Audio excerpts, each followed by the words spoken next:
Guys यो मन्दिरको अगाडिबाट चाहिँ यस्तो देखिन्छ हैन।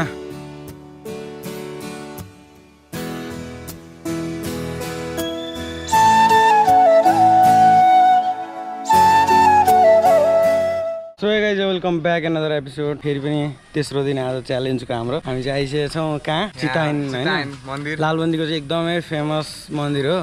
अनि हाम्रो चाहिँ यहाँ छ है यहाँ ब्ल्याक ब्युटी एक नम्बरै काफी छ भने जस्तो कन्टेन्टै यही हो रे क्या हाम्रो। अब चाहिँ हाम्रो कन्टेन्ट नै यही हो। अनि अब मन्दिर आइसक्यो हामी चाहिँ अलिअलि भित्रसित देखाउँछौँ लालबन्दीको फेमस मन्दिर। हाम्रो लालबन्दीलाई पनि चिनाउँ होइन भनेर चाहिँ हामीले एउटा अब अभियान सुरु गरेका छौँ। त्यही भएर आज हामी यहाँ मन्दिरसम्म आइपुगेका छौँ। अब हेरौँ भित्र गएर कहाँ कहाँ के छ हामी देखाइ नै हाल्छौँ। हामी चाहिँ उता अब यो मन्दिरको पछाडिको बाटोबाट भित्र छिर्छौँ। यो चाहिँ यता पछाडिबाट पनि जाने बाटो छ। अनि यहाँ चाहिँ मेला पनि लाग्छ होइन। मेला पनि राम्रो एकदमै ठुलो मेला लाग्छ यहाँ। मेलाहरू सबै लाग्छ यहाँबाट। उता चाहिँ केटाहरू फुटबल पनि खेलिरहन्। त्यो थाहा नै हुँदैन कि यो त्यही ठाउँ हो र भन्ने हुन्छ क्या। अहिले कस्तो यो फिल्डहरू सबैतिर मेला लाग्छ गाइज होइन। अनि मेला लाग्दा चाहिँ मतलब लाग्दैन कि हामी त्यही ठाउँमा छौँ भन्ने चाहिँ के त्यस्तो रमाइलो हुन्छ क्या यहाँ। यहाँ चाहिँ अर्केस्ट्रा म्याडमजी नाच्नुहुन्छ होइन। अघि चाहिँ उसले मलाई यो स्कुटर र मेरो बाइक रेस लाउने भनेको, तर के गर्ने उसको बाइक त मेरो बाइकको धुवा पनि भेटेन। उसको बाइक स्कुटरले फेरि अलिकति ल्याङ भइहाल्यो नि होइन। रेस लाउने भन्दा पुरा चुमचुम परेर आएको लगाइस। हाम्रो चाहिँ यो खाल्टामा अलिकति अड्केछ तर टेन्सन भएन।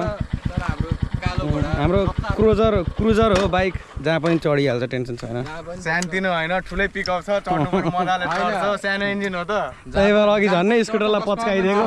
अघि स्कुटर झन्नै पच्किएको त्यही भएर त्यो त मैले जानी पस्काएको हो। त्यो देखाउनलाई हुन्छ नि। इन्जिनै दह्रो चाहिँ यसको खाल्टाङ खुल्टुङ जहाँ पनि छिरिहाल्छ नि। ल त्यही त बाटो बनाउँछ है चारैतिर। हामी चाहिँ यहाँ मन्दिरको पछाडिको गेटमा आइसकेको छौँ होइन। यहाँ चाहिँ चुक्कु लगाएर रहेछ। अब चाहिँ हामीले खोलेर होइन हामीलाई मार्ने हो कि के हो। मार्यो भने मर्दैन नि होइन के गर्नु।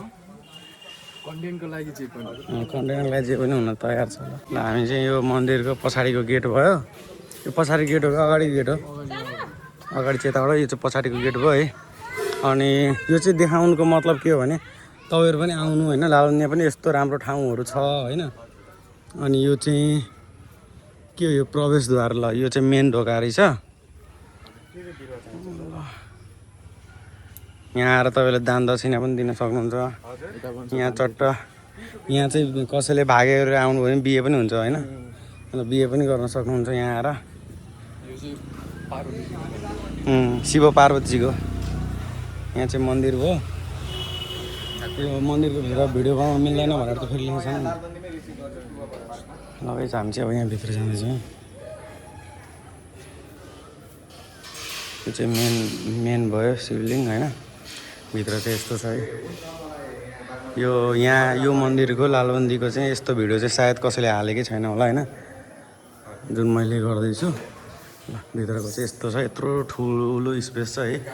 यो पनि दामी रहेछ। ल यसभित्र यस्तै छ। अब चाहिँ हामी फेरि बाहिर निस्किन्छौँ। अनि यहाँ चाहिँ त्यो देख्न सक्नुहुन्छ चिताइन भनेर लेखेको छ। अगाडिबाट देखिन्छ यहाँ चाहिँ उल्टो देखिरहेको छ। फेरि भन्नु होला यो त अर्कै लेखेको छ त भनेर। यहाँ छेउछाउमा पुरै जङ्गल छ क्या गाइस। यो चाहिँ चारैतिर ढोका छ होइन। चारैतिर द्वार छ। अब हामी फेरि सिँढीबाट त उता तल जान्छौँ। अनि अलिअलि फेरि देखाएर अनि चाहिँ अब फेरि निस्किन्छौँ हामी यहाँबाट। गाइस यो मन्दिरको अगाडिबाट चाहिँ यस्तो देखिन्छ होइन। मेरो बाइक चाहिँ यहाँ छ चिताइन। ल यस्तो लेखेको चाहिँ तपाईँले देख्न सक्नुहुन्छ। यहाँ आएर चाहिँ फोटोसोटो पनि खिच्दाखेरि भित्र चाहिँ पुरै फ्लावर छ होइन। दामी देखिन्छ है। लगाइ अब चाहिँ हामी यहाँबाट निस्किन्छौँ। अनि उतातिर जङ्गल छ। यसो बाटोमा अलिअलि देखाउँदै जान्छौँ। अनि हेर्दै जानु होला फुल भिडियो। हामी चाहिँ बाटोमा आउँदाखेरि चाहिँ त्यहाँ चिताइन भयो। अघि हामी यहाँबाट आयौँ। ठ्याक्क तपाईँको एउटा चिताइन पर्यटन विकास क्षेत्र प्रवेशद्वार भयो होइन। ठ्याक्क हजुरको त्यहाँपट्टि चाहिँ वनदेवी मन्दिर छ। यो वनहरूको पुरै रक्षा गर्नलाई एउटा भित्रबाट आशा हुन्छ बनाइएको इतिहास बोकेको। तर धेरै मान्यता छ क्या यहाँको त्यो वनदेवी। यो चाहिँ पर्यटनहरूको लागि फिल्ड पनि भित्र दामी छ होइन। अनि जे होस् पिकनिकहरूको लागि तपाईँहरू आउन सक्नुहुन्छ। फिल्ड चाहिँ छ। अब त्यहाँ पनि अब भित्र चाहिँ नेक्स्ट भिडियो अथवा त्यस्तै हेर्न मलाई कमेन्ट गर्नु होइन। अनि फेरि बनाइ नै हाल्छौँ हामीले। अनि त्यहाँ चाहिँ भित्र फिल्डहरू छ। अब चाहिँ हामी यहाँबाट फेरि अगाडि जान्छौँ अनि बाटोमा पुरै खेतहरू हरियाली यस्तो बवाल मनै लोभिने खालको भ्युजहरू आउँछ त्यो पनि हामी खिचि नै हाल्छौँ। टक्क हजुरलाई अहिले बाटोमा एउटा साइनेमेटिक त्यही भयो हरियालीको चाहिँ साइनेमेटिक होइन अनि बाइकको सबै अब चाहिँ साइनेमेटिक भिडियोहरू हेर्नु होला है। ल गाइस साइनेमेटिक भिडियो स्टार्ट।